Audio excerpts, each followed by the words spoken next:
நம்ம நாட்டுல வெங்காய வியாபாரி வெள்ளைப்பூடி வியாபாரி 2 பேர் இருந்திருக்காங்க. சரி. 2 பேரும் பங்காளி தான்.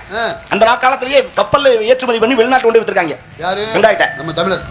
தமிழன் அதுல மிகப்பெரிய பெருமை வாய்ந்தவன் வியாபாரத்துல. வெங்காய மூடைகளை கப்பல்ல ஏத்திட்டு வெளிநாட்டு கொண்டு வரேன் வியாபாரி. சரி. அப்படி போகும்போது இவனுடைய நேரமோ அல்லது வியாபாரத்தோட நேரமோ கப்பல் நடுக்கடல்ல போயிட்டு இருக்கும்போது ஒரு இடத்துல இயந்திர கோளாறாகி போய் நின்று போச்சு. ரிப்பேர் ஆயிடுச்சு. அது வேலை பார்க்க 10 நாள் ஆகும்ட்டாங்க. என்னன்னா 10 நாள் வரைக்கும் இந்த வெங்காயம் அங்கே கெட்டு போகும், அழகி போகும், வேலை சம்பாதிக்க முடியாது. இவன் திரும்பி பார்க்கறேன், இவன் நல்ல நேரம் அங்க வேலை செய்யுது. எப்படி? அந்த கோளாறாகி நின்ற இடம் அது ஒரு குட்டி தீவு. அங்க ஜனங்கள்லாம் இருக்காங்க. அங்க ஒரு மன்னர் இருக்காரு.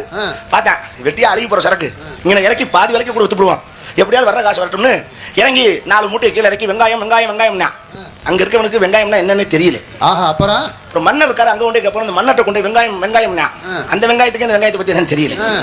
எப்படா இவங்களுக்கு தெரிய வைக்கணும்னு ஐடியா பண்ண. நம்ம தமிழ் அதுல அறிவாளி இல்லையா? என்ன பண்ண? வெங்காயத்தை வெட்டி சமைச்சு வெங்காய கூட்டு சாம்பார் வெங்காய சட்னி இப்படி அரைச்சு கொடுத்தான். மன்னர் தின்னோடனே ருசி நாக்கில் ஒட்டிக்கிச்சு. இது சூப்பரா இருக்கு. இந்த கப்பல்ல எத்தனை மூட இருக்கு அதுக்கு கீழே இறக்கிட்டார். ஒரு வெங்காயம் மூட கூட வெளியில போக கூடாது, புறத்தை இறக்குங்க அப்படின்ட்டு. வியாபாரிக்கு சந்தோஷம் ஆயிடுச்சு, இறக்கிட்டான். மன்னர் கேட்டார், இதுக்கு பதிலா உனக்கு என்ன வேணும்னா? அவன் நம்மால் சொன்னா இந்த நாட்டுல என்ன உயர்ந்த பொருளோ அதை கொடுங்கன்னு கேட்டான். அந்த நாட்டுல விலை உயர்ந்த பொருள் எதுனா தங்க கட்டி.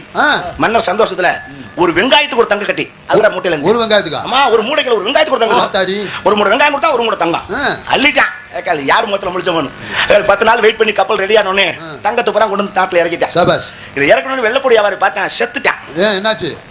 போனேன் தங்கமா கொண்டு வந்து இறக்கிருக்கேன், என்னடா அது நம்மள பொறுப்பானா? பைய போய் கேட்டேன், என்ன பங்காளி என்ன இப்படி என்ன சமாச்சாரம், தங்கம்லாம் என்ன நடந்துச்சு? உண்மை சொல்லிட்டேன். மாதிரி போனேன், நின்று வச்சு அங்கே வியாபாரம் பண்ண கிடைச்சிருச்சுன்னா ஏத்தரா வெள்ளை போட போறான் கப்பல் ஏத்திட்டேன். அடுத்த கோடீஸ்வரன் நம்ம வெள்ளை போட போறா ஏத்திட்டு அது இயற்கையா கப்பல் நின்றுச்சாங்க. அவனுக்கு இவன் வம்பா கொண்டு நிறுத்திட்டான். சரி, நிறுத்தி வெள்ளை போட முடிய இறக்கிட்டான். இறக்கி வெள்ளை போடுனா அவங்களுக்கு வெங்காயமே தெரியாது, அவங்களுக்கு வெள்ளை போடுனா தெரியுமா? அப்புறம் வெள்ளை போடும் தெரியல. மன்னர்கிட்ட கேட்டா அவருக்கும் வெள்ளை போடுனா தெரியல. நம்மளுக்கு யோசிப்பானே, டக்குனு வெள்ளை போட போறா உரிச்சு பூண்டு குழம்பு வச்சு கொடுத்தியா மன்னர். மன்னர் சாப்பிட்டு ஆஹா அருமையான ருசியா இருக்கிறா, இறக்கடா போறா தின்ட்டான். கூட்ட பூரா இறக்கு. இவனுக்கு யோகம் கட்டி ஏறிடுச்சு, இறக்கிட்டான் பூரா வெள்ளை பொடி. இதுக்கு பதிலாக உனக்கு என்ன வேணும் அப்படின்னாரு. இவன் கேட்ட மாதிரியே கேட்கிறேன், உங்க நாட்டுல விலை உயர்ந்த பொருளை கொடுங்க.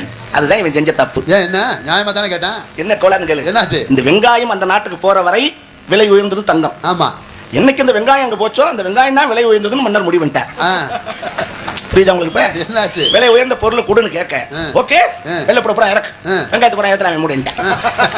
முண்டை பூரா வெள்ளை போட இறக்கி விட்டு வெங்காயம் கூட பூரா ஏத்திட்டு வீட்டுல வந்து இறக்கிட்டான். இது தேவையா?